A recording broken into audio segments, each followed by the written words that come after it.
কবিগুরু তাঁর ছিন্নপত্রাবলীর 239 নম্বর চিঠিটি শিলাইদহ থেকে 15 অক্টোবর 1895 খ্রিস্টাব্দে লিখেছিলেন। সেটি এখন পাঠ করছি।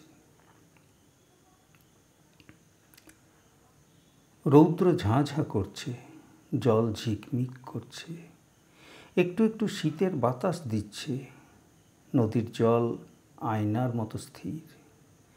মাঝে মাঝে এক আধটা নৌকো পাশ দিয়ে ছলছল শব্দে চলে যাচ্ছে। যদি একলা থাকতুম তাহলে এই সময়টাতে জানলার কাছে লম্বা কেদারায় আবিষ্ট চিত্তে পড়ে থাকতুম। দিবা স্বপ্ন দেখতুম। এই রৌদ্রোজ্জ্বল আকাশের ভিতরকার একটি গভীর বেলাবলী রাগিনী শুনতে পেতুম এবং নিজের অস্তিত্বকে এই রৌদ্র জল বায়ুর ভিতরে সম্মিশ্রিত পরিব্যাপ্ত হিল্লোলিত অনুভব করতুম। নিজেকে অখণ্ড অনন্তকালের শয্যাতলে শয়ান উপলব্ধি করতুম।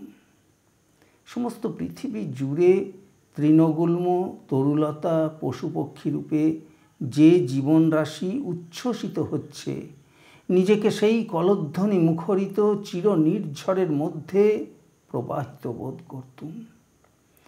আমার নিজের ব্যক্তিগত নিজত্ব আবরণ এই শরতের রৌদ্রে বিগলিত হয়ে এই স্বচ্ছ আকাশের সঙ্গে মিশে যেত এবং আমি দেশকালের অতীত হয়ে যেতুম।